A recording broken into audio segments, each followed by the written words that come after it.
Olá, sexta-feira, matéria nova, que gostoso. Vamos à atividade? Para hoje, nós vamos precisar do cadernetão, caderno, lápis, borracha, muita atenção. Vamos lá. Então, nessa quinta unidade, chama-se a unidade e a matemática, o que nós vamos estar pensando? Da história dela em relação à humanidade. Então, desde que a gente entra na escola, o que a gente pensa da matemática? A matemática são números.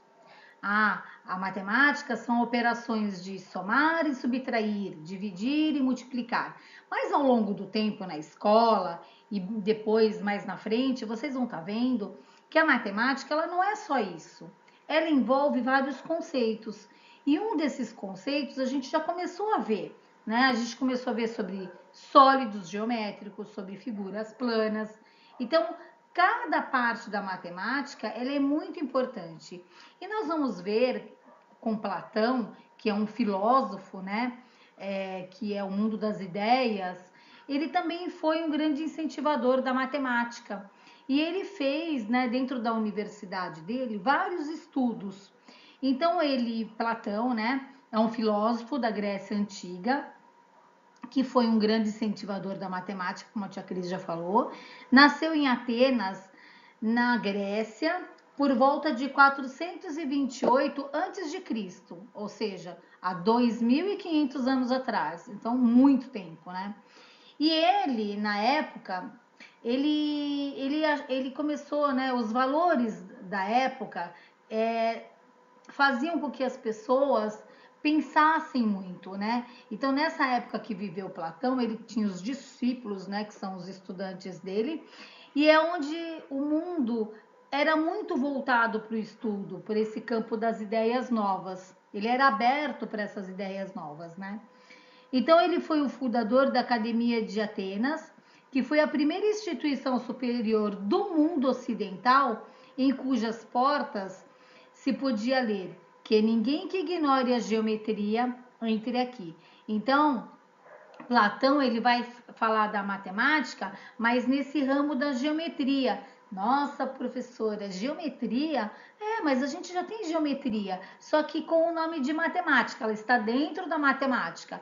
Então, os sólidos geométricos, lembra quando nós estudamos arestas, vértices, face, isso é geometria, circunferência.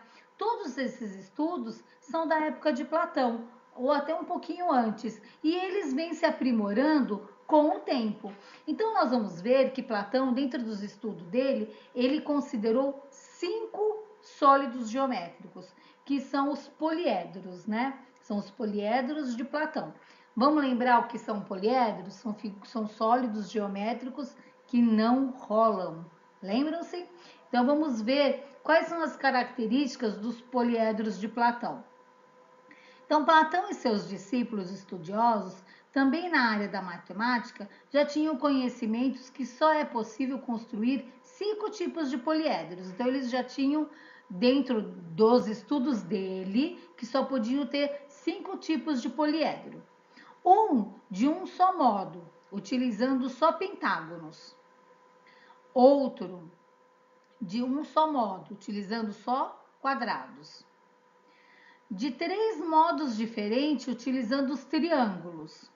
E com o tempo, o que ele fez? Como ele era um filósofo e ele gostava do estudo, ele ligou essas figuras a elementos naturais. Então ele colocou, né, que no caso do hexaedro, que o hexaedro ele era ligado ao fogo. Não, a terra, desculpa. Que o hexaedro era ligado à terra. Que o fogo era ligado ao tetraedro. Que a água era ligada ao icosaedro. E o universo ao dodecaedro. Então, são essas figuras que a gente está vendo aí. Então, olha só. O hexaedro, ele é um cubo. Então, ele só é feito de quê? De quadrados. O icosaedro, ele é feito de triângulos. Lembra que ele falou que os pentágonos feitos com triângulos poderiam ser de 3 tipos. Então, o icosaedro é um. O dodecaedro, ele é feito de pentágonos. que a gente leu ali em cima. O tetraedro é feito de triângulos e o octaedro também é feito de triângulos. Então agora, o que vocês vão fazer? Vocês vão lá no anexo, nas páginas 25, 26, 27, 28 e 29, vão recortar esses poliedros e vão montar. E quando vocês montarem, eu quero que vocês observem, junto com o papai e com a mamãe, as características de cada um, para que vocês possam analisar mais na frente com a tia Cris. Então, agora que vocês já montaram os poliedros e estão aí na mão de vocês, então aí agora a gente pode estar respondendo algumas questões. Então, aí na página 58, desculpa, nós vamos resolver uma situação problema. Vamos ver qual é a pergunta? Os sólidos geométricos que você montou possuem características em comum. Analise cada sólido e descubra relações importantes entre eles. Qual é a característica em comum que somente esses 5 poliedros possuem? Então, o que nos sólidos geométricos, no caso os poliedros, o que eles têm em comum? O que eles têm parecido? Então, essas anotações que vocês vão fazer e a gente vai corrigir junto. Como você e seu grupo chegaram a essa conclusão? Na verdade, vocês não estarão em grupo, mas a mamãe e o papai podem ajudar vocês a pensarem nessas características. Então, agora aqui na página 59, o que nós podemos ver são as figuras, né, os poliedros de Platão, e eles estão de duas maneiras. A primeira, ele mostra montado, e a segunda, a gente fala que ele está planificado, ele está no plano. Então, a gente pensa, quando você vai contar as arestas, qual é mais fácil? Com ele montado ou com ele planificado? Isso, muito bem, com ele montado. Por quê? Porque a gente vai perceber que na hora de montar, duas arestas se unem, formando uma só. Então, por isso que é importante que na hora de contar, o sólido esteja montado, no caso, esses poliedros. Então, aí o que eles estão pedindo? Quantidade de faces, quantidade de vértices e quantidades de arestas. Como vocês vão estar com o sólido na mão de vocês, vocês têm como contar e fazer essa anotação. E depois que vocês fizerem a anotação do hexaedro, do tetraedro, do octaedro, do dodecaedro e do icosaedro, vocês vão responder a questão embaixo. A que conclusão você chegou após preencher essa tabela? Então, vocês vão ter que analisar. O que eu gostaria, turma, é que na hora de vocês calcularem a arestas, que vocês usem aquela fórmula, lembra? Nós fizemos os últimos exercícios na aula presencial, nós fizemos muito com uma fórmula. Vocês lembram qual fórmula é? Então, eu gostaria que vocês fossem lá no caderno de vocês, ou mesmo na apostila, voltassem umas aulas e calculem arestas através da fórmula que a tia Cris ensinou, ok?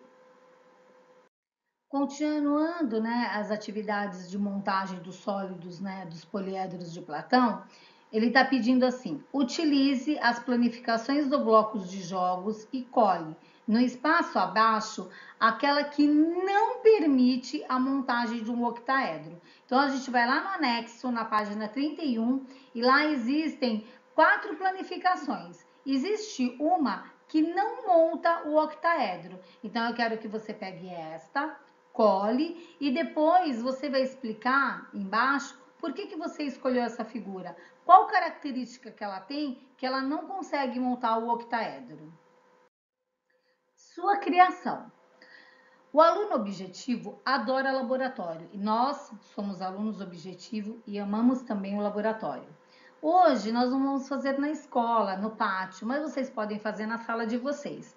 Então, para esse desafio, o que a tia Cris vai querer que vocês peguem? Palito de dente ou palito de churrasco, bala de goma ou massinha de modelar. O que for mais fácil aí na casa de vocês.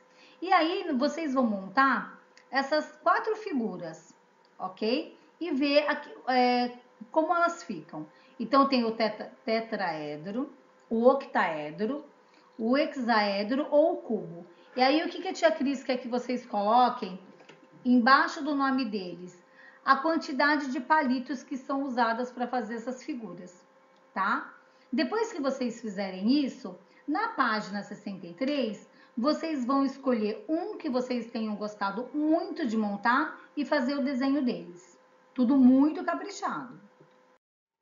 Bom, nossas atividades quase terminaram. Eu vou deixar para vocês um jogo para o final de semana. Chama-se Gincana no Pátio. Nós não estaremos no pátio, mas aí na casa de vocês dá para vocês brincarem com o papai e com a mamãe. Para isso, existem umas regras, que são as regras que estão colocando aqui. E eles pedem que sejam 3 equipes. Dá para ser o papai, a mamãe e você. Aí já são 3 equipes. Se tiver o irmão pode escolher com quem ele quer ficar.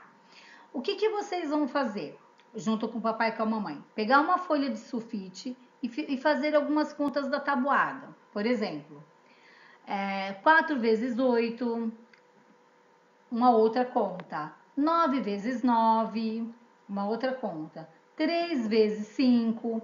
Vão cortar em quadradinhos, em retângulos, as contas e vão colocar toda dentro de uma caixa. Na hora, alguém vai ter que embaralhar e vai distribuir essas contas. E aí vocês vão tentando resolver as contas. Quem acertar, começa a ganhar ponto. Quem errar, não ganha ponto, mas também não passa a vez. Na próxima página, a tia Cris deixou igual uma tabela para vocês fazerem um registro de quem for ganhando da equipe, se ganhou, se perdeu ou quantos pontos fizeram. Espero que vocês se divirtam e depois coloquem lá no Classroom como foi, né? Como foi brincar com o papai e com a mamãe de gincana, igual a gente faz no pátio do colégio. Eu acho que o papai e a mamãe vão amar.